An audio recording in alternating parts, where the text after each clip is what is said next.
या निवडणुकीमध्ये काही संकेत आहेत की जे आपल्याला पाळावे लागतात, की जे आपण पाळत नाही.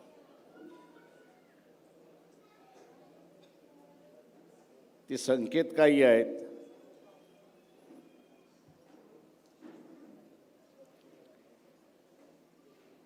की एखादा पक्ष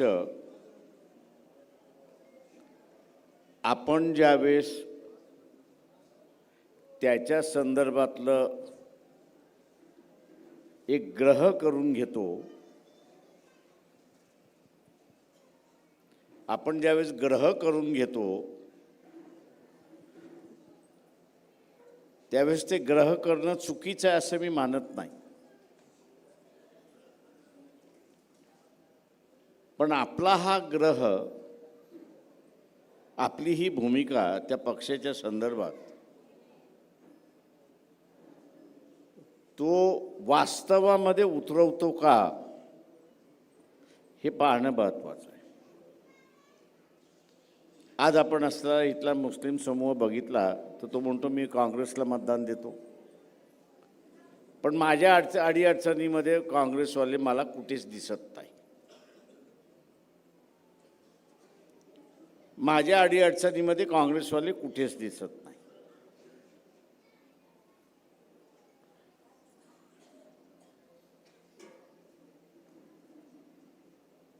आणि मग तो काँग्रेसला शिव्या द्यायला सुरुवात करतो.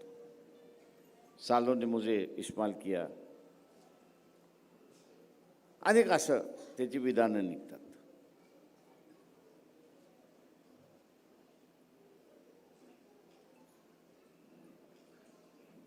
ज्या क्षणाला आपल्याला लक्षात येतं की ज्या पक्षाच्या संदर्भातलं मी अमुक असताना ग्रह केला आहे तो माझ्या बाजूने उभा राहत नाही, त्यावेळेस आपला असताना निर्णय झाला पाहिजे की मी त्याच्याबरोबर नाही, मी त्याच्याबरोबर नाही. इथे नुसतं धर्माचं राजकारण नाही, इथे नुसतं धर्माचं राजकारण नाही, तर धर्माच्या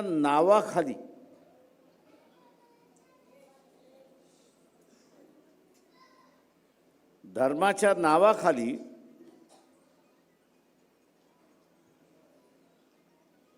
जे या देशामध्ये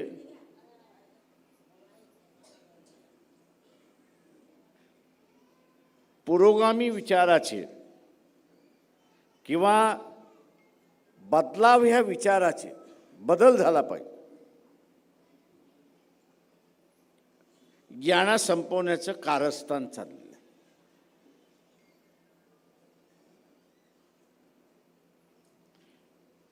यामध्ये कारस्थान चाललेलं आहे.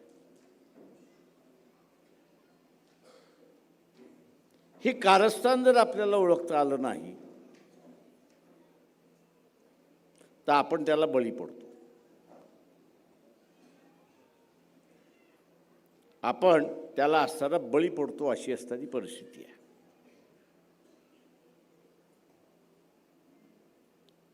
सोमनाथ साळुंखे यांनी मांडताना लोकसभेमध्ये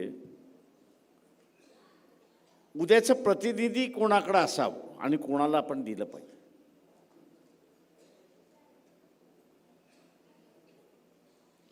याचा जर आपण असताना विचार केला,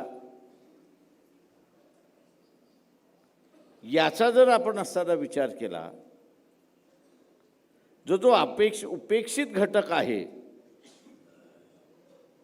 त्या उपेक्षित घटकाला सुद्धा आपण प्रतिनिधित्व दिलं पाहिजे. पण दुर्दैवाने इथले सगळे राजकीय पक्ष, मग त्याच्यामध्ये काँग्रेस आहे, BJP आहे, राष्ट्रवादी आहे, एकनाथ शिंदे आहेत, सगळे आहेत, यांचं प्रतिनिधी फक्त एकच समाजाला आहे. तेही समाजाला असतं तर मी समजू शकलो असतो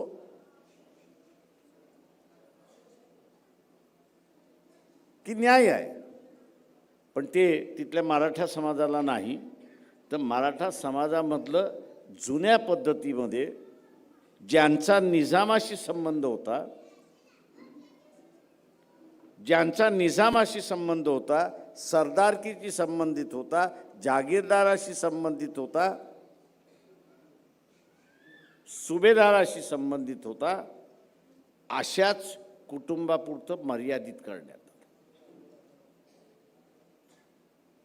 आणि आजही तेच चाललेलं आहे.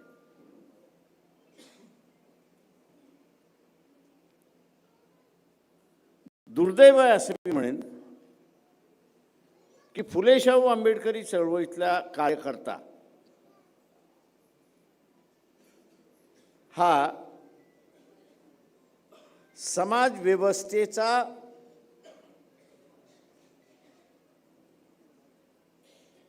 नुसता पुरस्कर्ता नाही तर भाष्यकार झाला पाहिजे.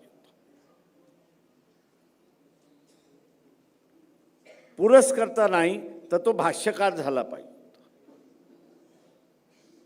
आणि ज्या दिवशी फुले शाहू आंबेडकरी विचाराचा कार्यकर्ता हा भाष्यकार होईल, त्या दिवशी इथली परिस्थिती आपल्याला बदललेली दिसेल. त्या दिवशी इथली परिस्थिती बदललेली दिसेल. आज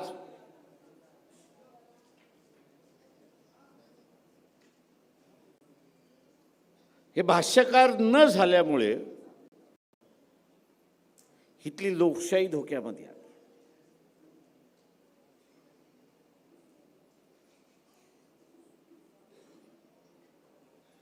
इथली लोकशाही धोक्यामध्ये आली आहे.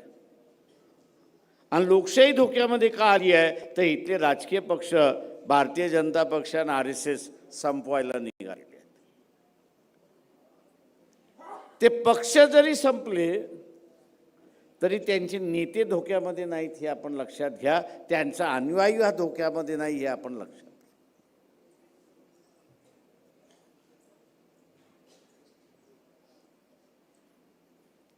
त्याचा अनुयायी धोक्यात नाही आहे आणि त्याचा नेताही धोक्यात नाही आहे. याचं कारण त्याला एकच करावं लागतं आणि ते म्हणजे RSS भारतीय जनता पक्षामध्ये प्रवेश करून स्वतःचं शुद्धीकरण करून घ्यावं लागतं. स्वतःचं शुद्धीकरण करून घ्यावं लागतं आणि त्यांचा पुरस्कर्ता व्हावा लागतो. म्हणजे हळूहळू राजकीय पक्ष संपले तर एकच पक्षाची सत्ता राहते आणि एकच पक्षाची सत्ता राहिली तर ती हुकुमशहाची सरकार आहे हे लक्षात घ्या.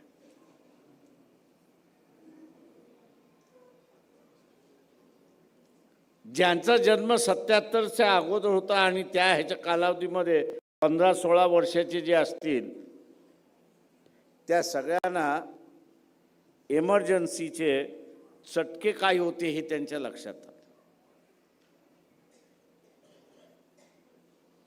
इमर्जन्सीने आवाज कसा घोटला होता, इमर्जन्सीने मोर्चा काढणं हा कसा घोटला होता, इमर्जन्सीने तुम्ही कोणाच्या विरोधात बोलू शकत नव्हता अशी असणारी परिस्थिती आहे. आणि सरकारने दिलेल्या निर्णयाच्या विरोधात असाल तर तुम्ही जेलमध्ये गेलात अशी असणारी परिस्थिती आहे.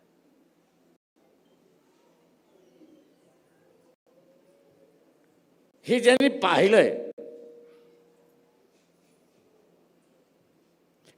पाहिलंय,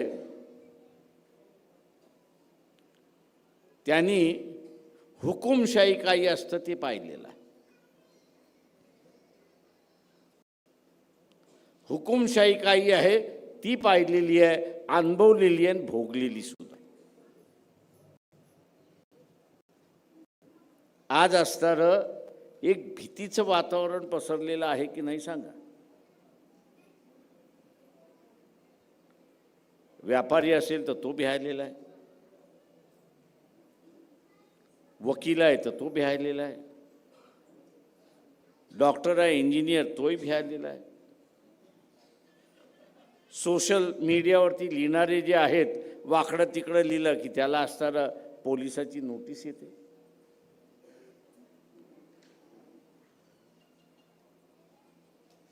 एक काळ असा होता की मी इथल्या असणाऱ्या सामाजिक जीवनामध्ये आहे, मी इथल्या असणाऱ्या राजकीय जीवनामध्ये आहे किंवा लोकांमध्ये आहे, तर माझ्यावरती टीका होणारच. मग ती जरी टीका सुद्धा होईल, त्या जहरी टीकेमुळे त्याला जेलमध्ये जावं लागत नव्हतं. त्या टीकेमुळे त्याला असताना पोलीस स्टेशनमध्ये जावं लागत नव्हतं, त्याला कोर्टामध्ये जावं लागत नव्हतं. आज आपण बघत असाल की तुम्ही एकावरती सुद्धा टीका केली की गेला आतमध्ये. यालाच लोकशाही धोक्यामध्ये आलेली आहे, हे आपण लक्षात घ्या. आणि ही लोकशाही वाचवणं ही फुले शाहू आंबेडकरी विचाराचं नुसतं कार्य नाही तर कर्तव्य असं मी त्या ठिकाणी मानतो.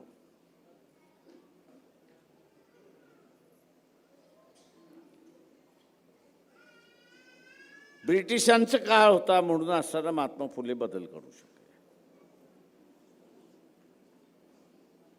आज आपण बघत असाल की पुन्हा आमच्या संस्कृतीवरती आणि आमच्या धर्मावरती तुम्ही बोललात तर आत्म टाकतो. त्यावेळेस माझ्यासारखा म्हणत असो, अरे नालायका, तू पहिल्यांदा माझी माफी मागणार आहेस का सांग, काय का तुझ्याच आईवडिलाने आणि तुझ्याच बापदाद्याने या देशातला जो शेड्यूल कास्ट आहे, या देशातला जो अस्पृश्य आहे, या देशातला जो ओबीसी आहे, शूद्र आहे, त्याला तू गुलाम करून ठेवलं होतंस.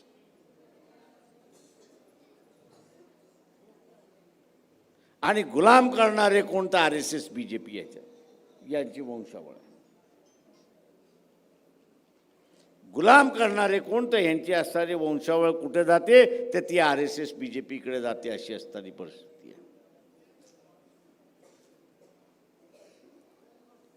आणि आज तीच माणसं पुन्हा आपल्याला सांगताय की आमची संस्कृती महान संस्कृती होती. अरे नालायकांनो, ती महान संस्कृती नव्हती, ती 2500 वर्षाच्या गुलामीचा इतिहास आहे, हे विसरू नका. हा बदल जो आहे, या गुलामीचा असणारा बदल जो आहे, या गुलामीचा असणारा बदल महात्मा फुले, शाहू महाराज, डॉक्टर बाबासाहेब आंबेडकर, पेरियार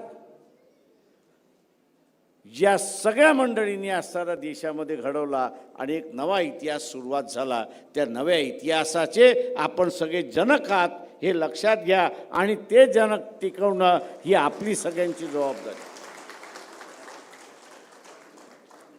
ही आपली सगळ्यांची असणारी जबाबदारी आहे.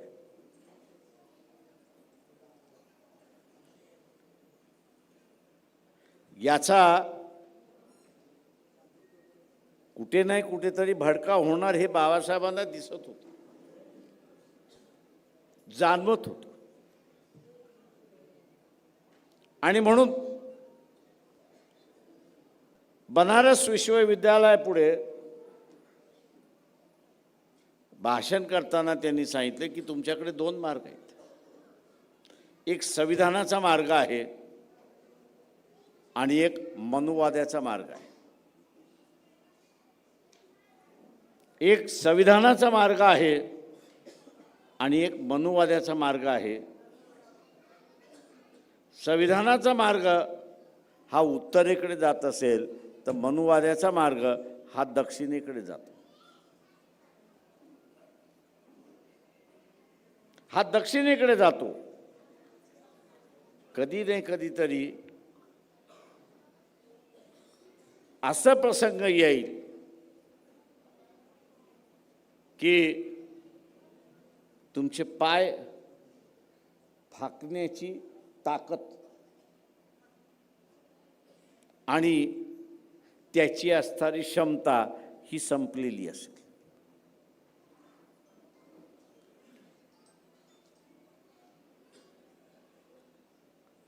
काका, एक पाय उत्तरेला दुसरा पाय दक्षिणेला, तो उत्तरेचा पाय तुम्ही पाय किती ओढू शकता आणि दक्षिणेतला पाय किती ओढू शकता, त्याची क्षमता संपली तर शरीराचे ताण आणि दोन हिस्से. बाबासाहेबांना जे सूचित करायचं होतं की कुठे नाही कुठेतरी हा संघर्ष येणार आहे, आणि म्हणून त्यांनी लोकांना त्यावेळेस सांगितलं की एक तर संविधानाचा मार्ग निवडा, नाही तर मनुवाद्याचा मार्ग निवडा. आता तुम्हाला मनुवाद्याचा मार्ग स्वीकारायचा आहे का? आता मनुवाद्याचा मार्ग स्वीकारायचा नसेल तर मग आपल्याला अधिक लोक आपल्या बाजूने करून घ्यायची की नाही, आणि अधिक लोक आपल्या बाजूने घ्यायचं असेल तर आपल्याला आपल्या विचाराचा भाष्यकार आपण झाला पाहिजे.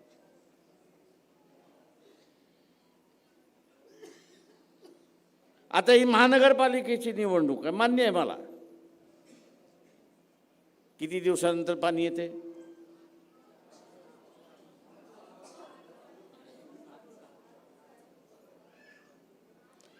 किती वर्ष अशी ही सिस्टम आहे?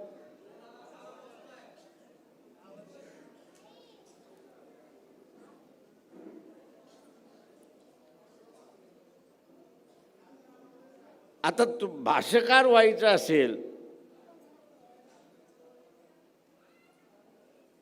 तुम्हाला सांगता आलं पाहिजे, तुम्हाला सत्ता दे, मी तुला पाणी देतो. ज्यांनी 10 वर्ष नागवलं त्याला असताना पुन्हा मतदान देणार असेल तर अजून 10 वर्ष तुला नागवत बसेल. हा वस्ती पातळीपर्यंत आपण प्रचार जोपर्यंत घेऊन जात नाही, वस्ती पातळीपर्यंत आपण जो प्रचार घेऊन जात नाही तोपर्यंत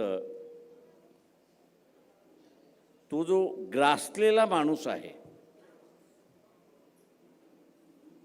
सामान्य माणूसाला ग्रासलेला आहे, त्याला असणारा विचार करायला संधी नाही. सकाळी 8 वाजता निघतो, संध्याकाळी 6 साडेसहा वाजता येतो, थकलेला आहे, मारतो एक बाटली आणि जाऊन झोपतो.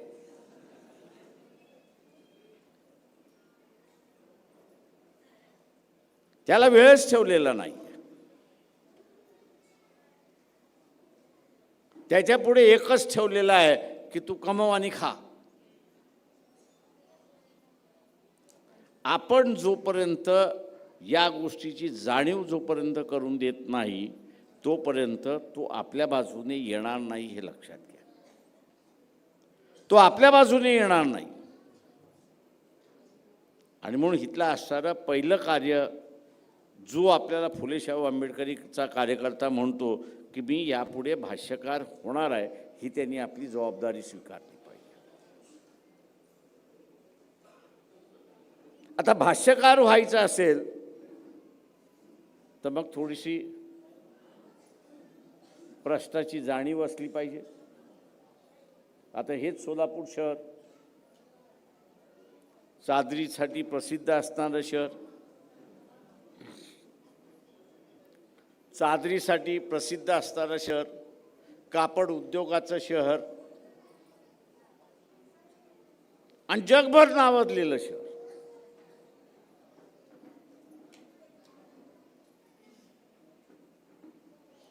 आज असणारं आज जे आहे तो उद्योग आपण असणारा पाहिला तर हळूहळू लयास चालल्या अशी असणारी परिस्थिती आहे. आणि त्याचं कारण आहे की महानगरपालिकेच्या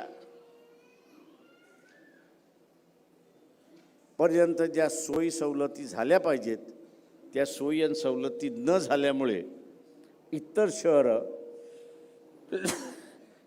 शहरं हा व्यवसाय इथला असताना खेचून घेण्यामध्ये यशस्वी व्हायला लागले तशी परिस्थिती आहे.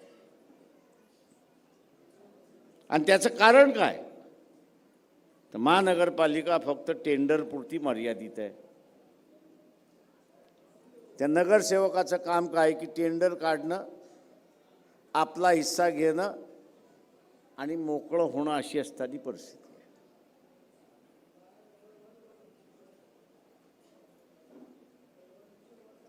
मोकळं होणं आज परिस्थिती आहे. आज जसा मी म्हणतो की इथला विरोधी पक्षच नाही आहे.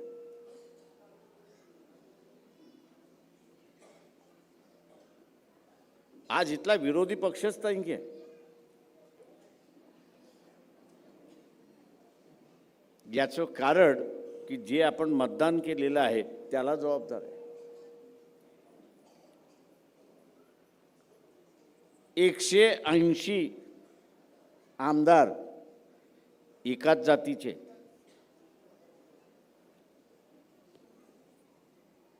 महाराष्ट्राच्या विधानसभेमध्ये 180 आमदार एकाच जातीचे. कुठं राहिला विरोधी पक्ष? कुठं राहिला विरोधी पक्ष?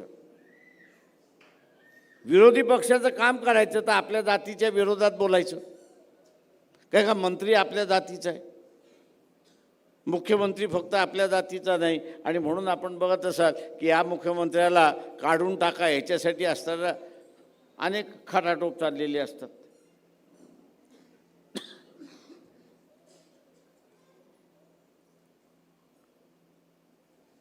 लोकशाहीचं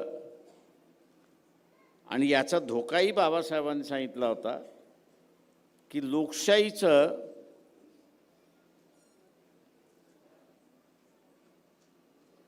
जातीय लोकशाही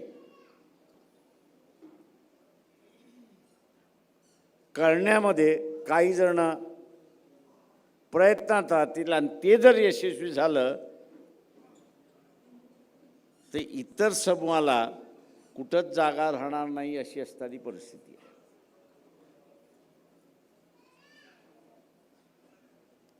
इतर समूहाला कुठेच जागा राहणार नाही अशी असणारी परिस्थिती आहे. आणि म्हणून आपण असताना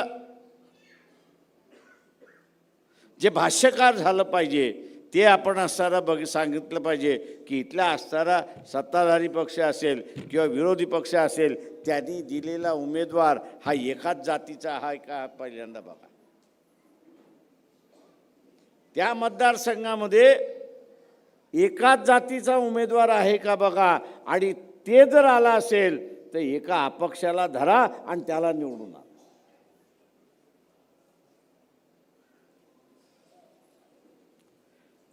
एका अपक्षाला मग तो त्या जातीचा का होईना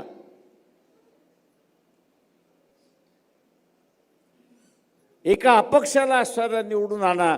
कारण निर्णय झालेला असतो या सगळ्या पक्षांच्या पातळीवरती की आपण असताना आपल्याच समाजाच्या उमेदवाराला तिथे द्यावं. आणि त्यातून सत्ता ही एकाच समाजाची आणि एकाच जातीची आणल्या जाते हे लक्षात घ्या. याचं जर आपण भाष्यकार झालो नाही तर आपण फुले शाहू आंबेडकर विचाराचे नाहीत.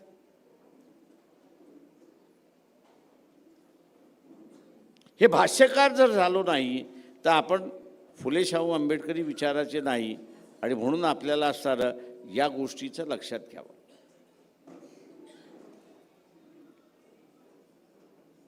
सत्ता ही सार्वत्रिक असली पाहिजे. खरा कार्यकर्ता आहे तो असणारा निवडून गेला पाहिजे.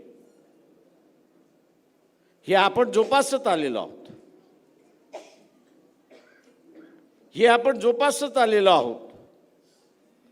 आणि जोपासत आल्यामुळे स्टॅम्प काय मारला की ही बी टीम. मी आज त्या सगळ्या नालायकांना म्हणत असतो बी टीम ठेवणाऱ्या नालायकांना म्हणत असतो की या माझ्याबरोबर.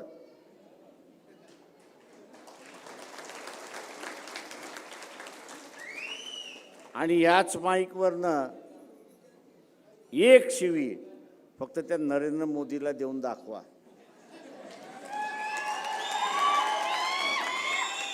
तुमच्यात दम असेल तर एक शिवी देऊन दाखवा. त्यांना माहित आहे शिवी काय भ्र जरी काढला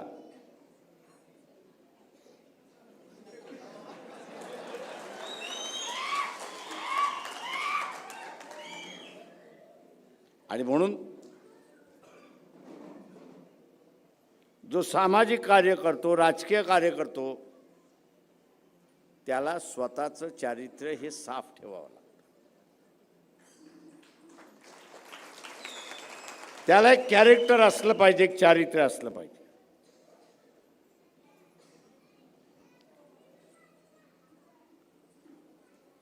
चारित्र्य असलं पाहिजे त्याचं.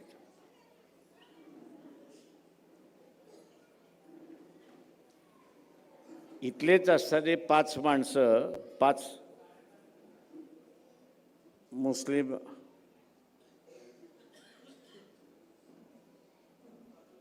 युवक मध्य प्रदेशचं सरकार उठवून घेऊन गेलं आणि 1.5 महिन्यानंतर त्यांच्या असणाऱ्या डेड बॉडीज मिळाल्या. कशावरनं? तर ते मध्य प्रदेश जेल तोडून बाळगत होते म्हणून. गृहमंत्री कोण होते त्यावेळेस? सोलापूरचेच होते, सुशील कुमार शिंदे होते.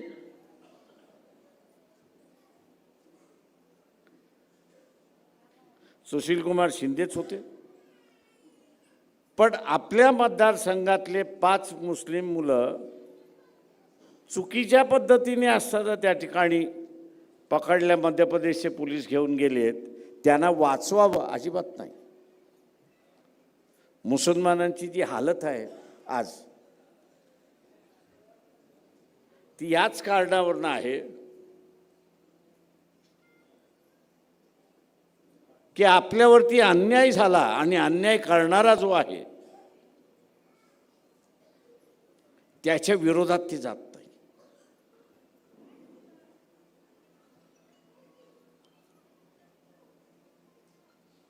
त्यांनी त्याच वेळेस सुशील कुमार शिंदेच्या विरोधात गेले असते तर मुसलमानांची देशामधली एक टेक राहिली असती आणि हा मुस्लिम समाज आज जो अत्याचार सहन करतोय तो कदाचित त्याला सहन करता आला नसता. इथला आदिवासी सुद्धा लढतोय, इथला ओबीसी सुद्धा लढतोय, इथला दलित सुद्धा लढतोय. मुसलमानांनी यांच्याकडून शिकून घेतलं पाहिजे की स्वतःचं संरक्षण करायचं असेल तर स्वतःच रस्त्यावरती उचललं पाहिजे. तो मौलवी हा तुम्हाला हा सल्ला देणार नाही, हे लक्षात घ्या. याचं कारण मुसलमानांना सांगतो की तो नेकीचं जगण्याचं शिक्षण देतो. मोर्चा काढणं ही नेकीमध्ये बसत नाही आणि मौलवी त्याच्यामुळे बोलत नाही.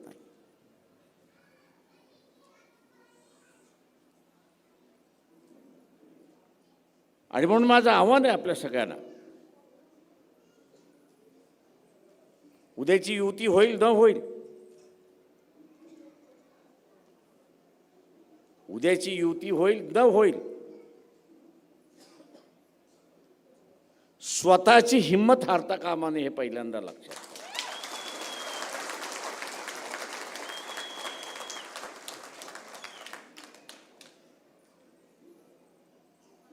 नाही तर लय जणांचे सूर निघतात.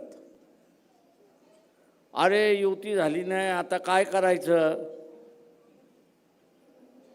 माझ्यासमोर असं कोणी काढतो तर उचलतो आणि एक ताण दिशी देऊन देतो.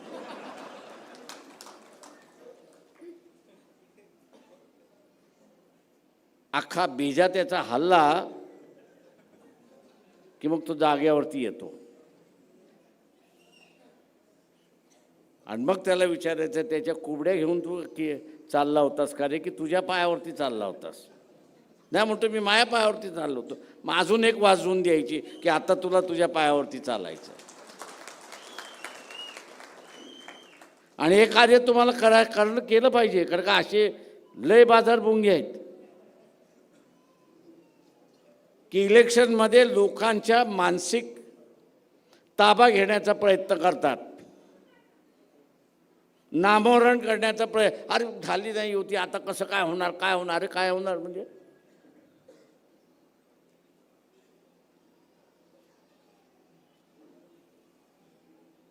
युती झाली नाही तरी मी जिंकू शकतो, ही मानसिकता आपण निर्माण केली पाहिजे, हे लक्षात घ्या.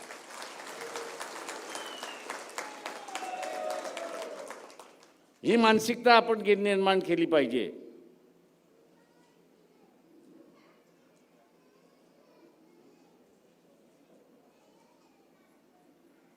की मी माझ्या पक्षाच्या उमेदवाराला जिंकून आणेच, ही मानसिकता आपण केली की आपल्याला जिंकण्याचा रस्ता मोकळा होतो. हा कसा निवडून येणार ही जर आपण मानसिकता केली तर अडचण ही आहे, अडचण ही आहे, अडचण ही आहे, अडचण ही आहे, याचाच पाडा आपण वाचत बसतो. म्हणजे आपण आपल्या उमेदवाराला काय करतो? कुजवतो. लोकांसमोर आपण असणाऱ्या आपल्याच उमेदवाराला कुजवतो. आता तुम्हीच जर तुमच्या उमेदवाराला कुजवलं तर बाहेरचा माणूस मतदान का देईल? बाहेरचा माणूस मतदान का देईल? तेव्हा आपली भूमिका असली पाहिजे की माझा उमेदवारच जिंकणार.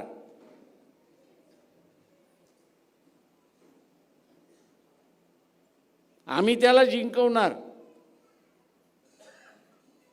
हे जर चार चौकात आपण बोलत राहिलो तर इथे एक 15% मतदार असा आहे की ज्याला वाटते की माझं मत वाया जाता कामा नये.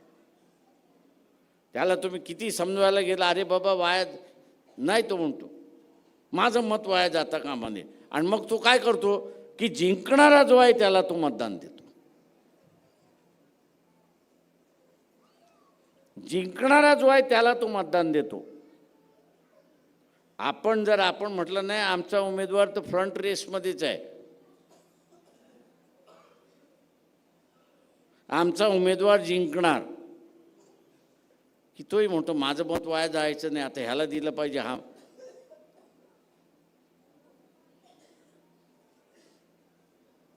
तेव्हा हा जो सगळा भाग आहे तो महत्त्वाचा आहे असं मी मानतो. आता एक नवीन प्रकार सुरुवात झाला. हे प्रभाग आलेत. मला 2-4 कार्यकर्त्यांचे फोन आले, सर आपण असणारे ह्या सगळ्या प्रभागामध्ये बौद्ध उभे करू. अरे म्हटलं सगळ्या प्रभागात नाही उभे करता येणार. एक तर राखीव असेल तिथे किंवा जनरल असेल तिथे, ओबीसीला असेल तिथे. नाही आपण खोटं सर्टिफिकेट आणून टाकून देऊ.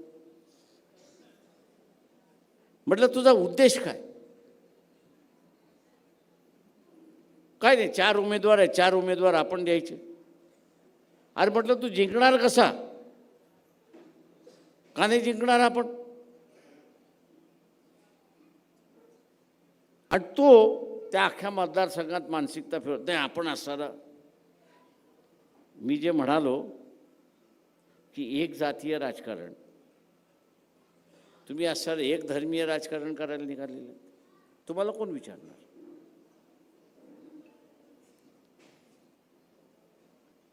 राजकारण आणि राजकीय पक्ष हे माणसाला केंद्रबिंदू म्हणून चालले पाहिजे. जात आणि धर्म हे जर केंद्र करून चाललात तर बाबासाहेबच म्हणाले होते की या देशाचं वाटोळं झाल्याशिवाय राहणार नाही. आणि आज ते त्याच स्थितीमध्ये आपण आलेलो आहोत. नाही असं नाही.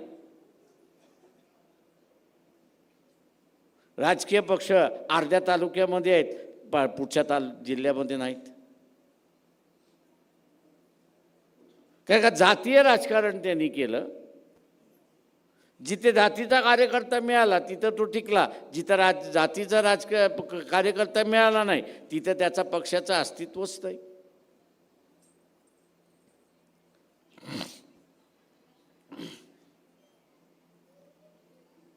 आणि म्हणून बाबासाहेबांनी दिलेले असणारे धोके हे सुद्धा आपण लक्षात घेतलं पाहिजे. हा असा जो येईल कार्यकर्ता, त्याला आपण सांगितलं पाहिजे, बाबा रे तू पुन्हा असणारा फुले शाहू आंबेडकर वाच, स्वतःच्या बुद्धीचा पॉलिश करून घे. त्याच्यावरती जंग लागलेला आहे मनुवाद्याचा, आणि तो मनुवाद्याचा जंग तुला काढायचा असेल तर तुला फुले शाहू आंबेडकर वाचलाच पाहिजे, त्याच्याशिवाय तो जंग निघणार नाही. आणि म्हणून उद्याच्या ह्याच्यामध्ये पॅनल पद्धतीने असणाऱ्या निवडणुका आहेत. या पॅनल पद्धतीच्या निवडणुकीमध्ये सगळ्यात फायदेशीर कोण असेल तर दोनच आहेत. एक फुले शाहू आंबेडकरी विचाराच्या संघटना ज्या आहेत त्या, आणि दुसरा फायदा कोणाचा आहे तर जे मनुवादी विचार घेऊन चालतात त्यांचा.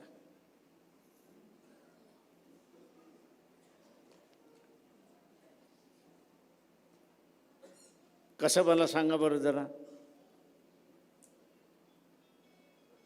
या दोघांचाच फायदा आहे, तिसऱ्याचा फायदा नाही. कसं मला सांगा.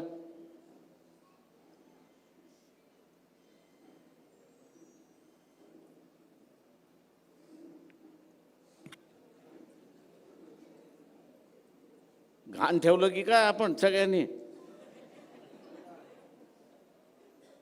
कोणीतरी मला सांगा की कसा फायद्याचा आहे.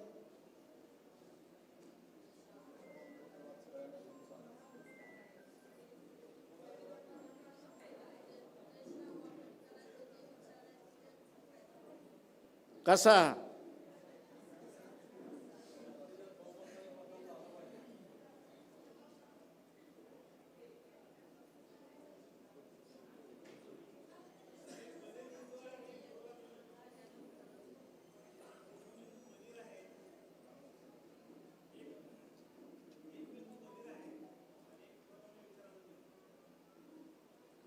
मी गुजरातीत नाही विचारले, अजून फायदा कसा आहे तो विचारलाय मी.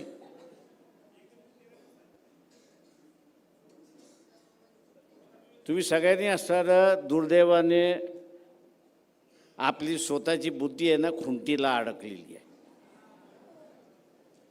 आणि ती खुंटीला अडकल्यामुळे तुम्हाला असणारं प्लॅनिंग कसं करावं याचा आता पिता नाही.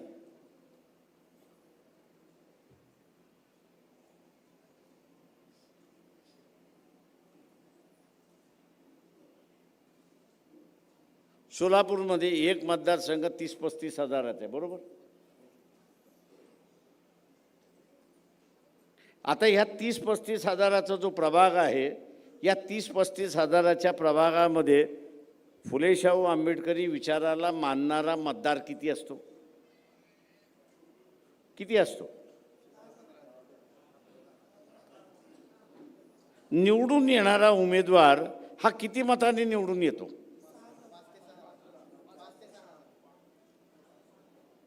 आता प्रत्येक फुले शाहू आंबेडकरी विचाराचा 15 हजाराचा मतदान आहे, त्यांनी त्या चारही उमेदवारांना दिलं तर काय होणार?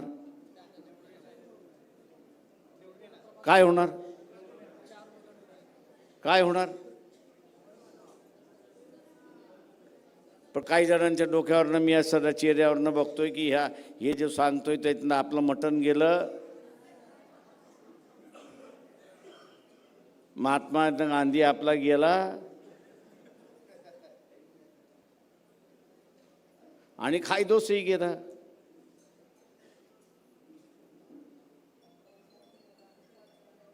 म्हणजे खायदोस साठी, आणि तोही खायदोस किती तर अख्ख्या दिवसाचा असला तर मी समजू शकतो. तो खायदोस काही एका दिवसाचा नसतो, तो एका वेळेचाच असतो. आणि त्या एका वेळेच्या खायदोसासाठी आपण सगळेजण बाबासाहेबांनी जे म्हटलं की सत्ताधारी व्हा, त्याला आग लावून टाकतो. आता मला सांगा, तुम्ही बाबासाहेबांच्या विचारांना आग लावणारे आहात की नाही? कसं काय नाही?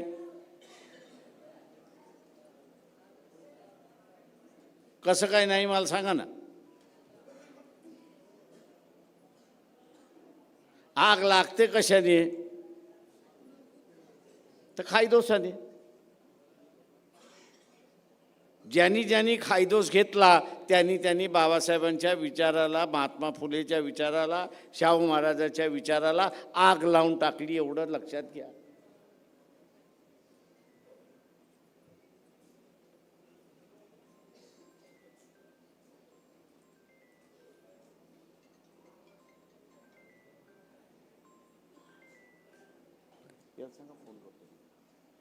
अनिकेत आहे.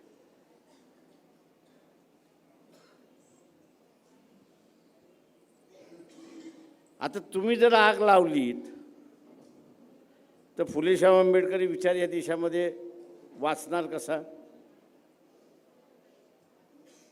तुम्ही पुन्हा अवस्था अशी आणताय की बुद्ध जिवंत राहिला, भगवान बुद्ध जिवंत राहिले. का ते त्यांचे विचार जिवंत राहिले, पण अनुयायी राहिला नाही का? अनुयायींनी आग लावला.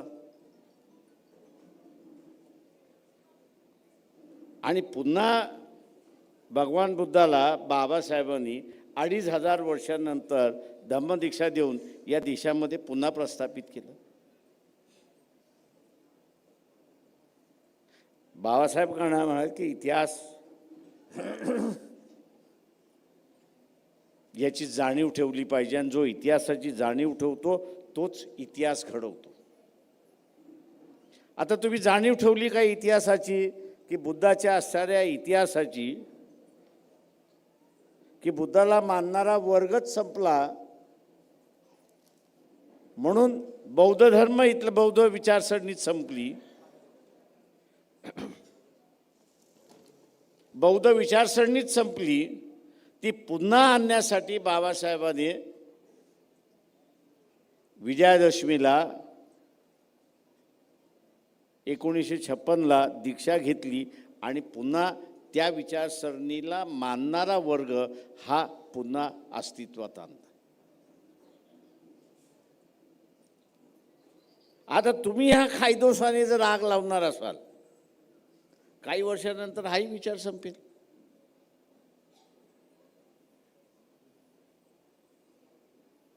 तो संपला की पुन्हा अस्तित्वामध्ये आणायला तुम्ही आम्ही बघायला राहू की न राहू.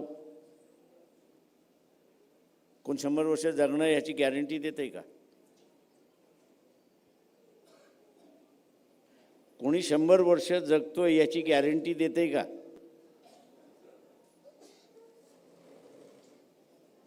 म्हणजे मला सांगा की तुम्ही तुमच्याच हाताने स्वतःच्या पुढच्या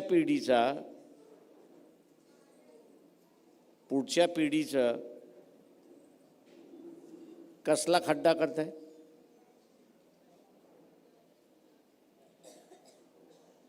माणूस मेला तर आपण काय करतो?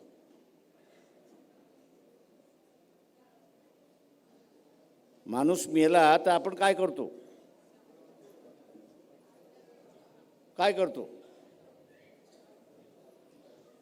माणूस मेला तर आपण काय करतो? जाळतो किंवा काढतो. किंवा तुम्ही आता ज्यावेळेस खड्डा करताय त्यावेळेस गाडताय कोणाला? स्वतःच्याच पिढीला ना. म्हणजे इमानदारी ही माझ्या पिढीची सुद्धा मी ठेवत नाही. तर मी कुठं असणाऱ्या इमानदारी असणाऱ्या त्या महात्मा फुले ज्याला बघितला नाही, शाहू महाराज ज्याला बघितला नाही, बाबासाहेब ज्याला बघितला नाही त्याच्याशी ठेवू.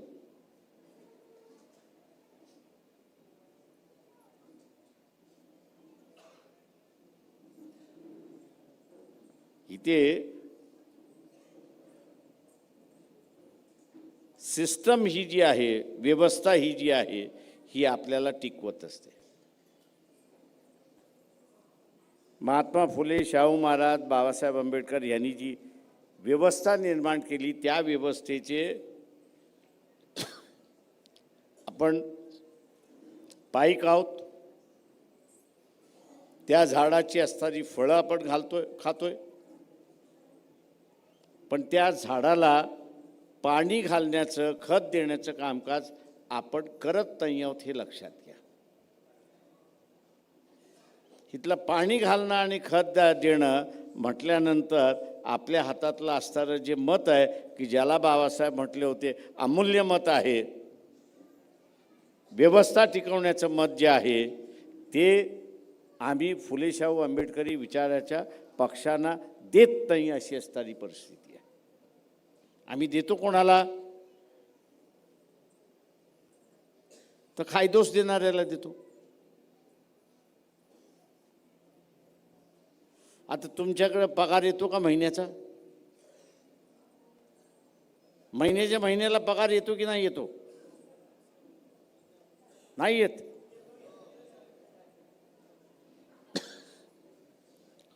तो तुम्ही वाटता का? तो तुम्ही वाटता का? का वाटत नाही?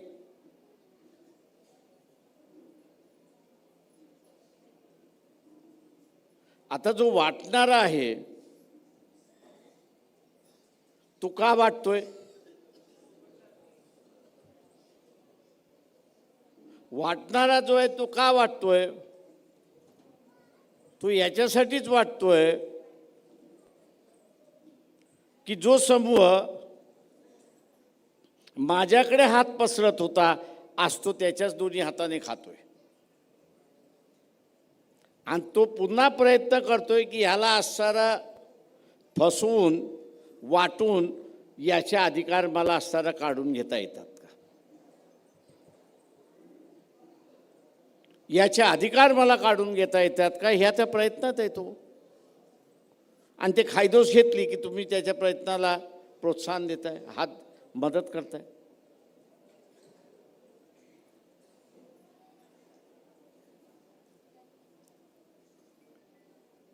बरं, तो देतोय किती? महिन्याभराचं रॅशन तरी भरतं का त्याच्यात?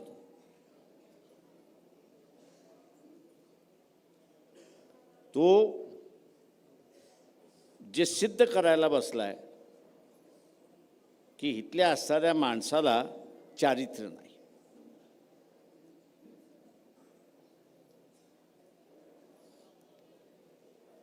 इथल्या असणाऱ्या माणसाला चारित्र्य नाही. आणि बाबासाहेबांनी सांगितलं, ज्याला चारित्र्य नाही तो इथला इतिहास घडू शकत नाही.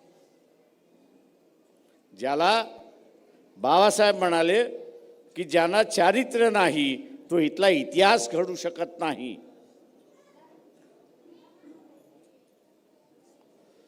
तो इतिहास घडू शकत नाही. आणि आम्ही काय म्हणतोय की आम्हाला इतिहास घडवायचा. कुठला इतिहास? आणि म्हणून माझं आव्हान राहणार आहे आपल्या सगळ्यांना, उद्या युती हो न हो, झाली तर फार चांगलं, नाही झाली तरी मी जिंकणारच या भूमिकेने आपण असताना उतरलं पाहिजे.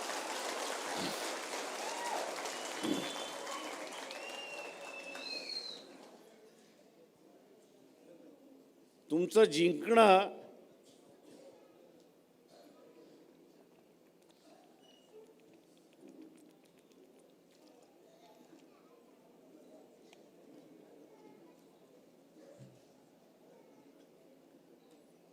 जिंकणं मी मगाशी सांगितल्याप्रमाणे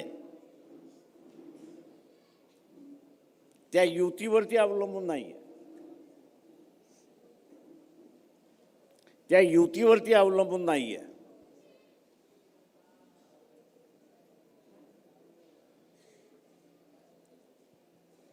तुमचं जिंकणं हे तुमच्या ताकदीचं असणारं जिंकणं आहे, हे लक्षात घ्या.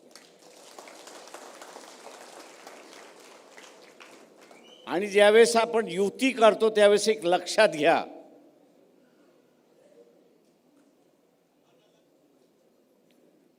घ्या, की ज्याच्याबरोबर आपण युती करतोय तो मनुवाद्याच्या विरोधात आहे, म्हणून त्याच्याशी आपण युती करतो. हा मनुवाद्याच्या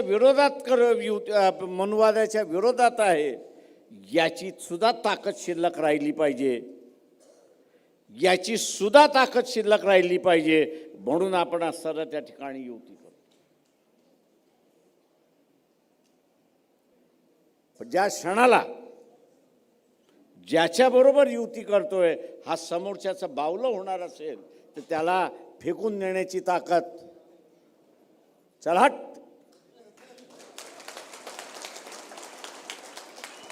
ही वृत्ती आपली पाहिजे.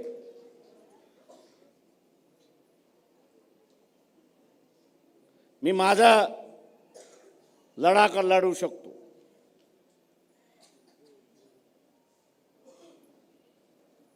मी माझा लढा उभा करू शकतो. मी आजपर्यंत जिंकलोय. शाहू महाराज असतील, बाबासाहेब असतील, महात्मा फुले असतील, यांनी लढे उभे केले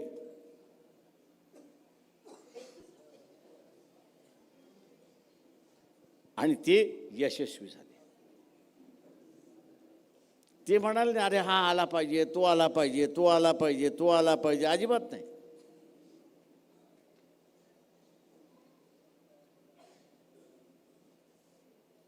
ते चालत निघाले आणि समूह त्यांच्या पाठीबरोबर निघून गेला. आपण सुद्धा त्याच स्फूर्तीतून असणारं महानगरपालिकेच्या निवडणुकीमध्ये उतरलं पाहिजे की आम्ही उतरलोत, आम्ही जिंकणारच. आणि मी तुम्हाला सांगितलं की जिंकायचं असणारं सरळ सरळ आपण तिथे जिंकू शकतो.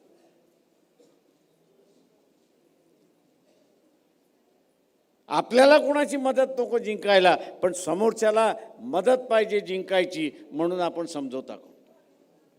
पण दुर्दैवाने मानसिकता ही आपण निर्माण करत नाही की मी माझा जिंकू शकतो.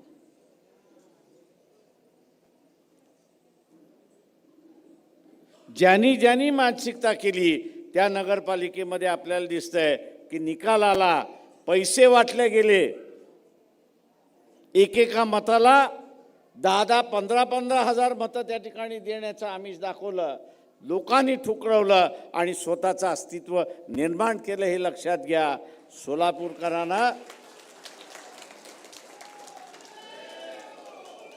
हे त्यांनी चॅलेंज दिलेलं आहे. एक लक्षात घ्या, सोलापूर काय म्हणतात की आम्ही गड आहोत, आम्ही इथले गड आहोत. आता ह्या गडाला त्यांनी चॅलेंज केलंय, तुम्ही गड आहात तर आमच्या पुढं जा.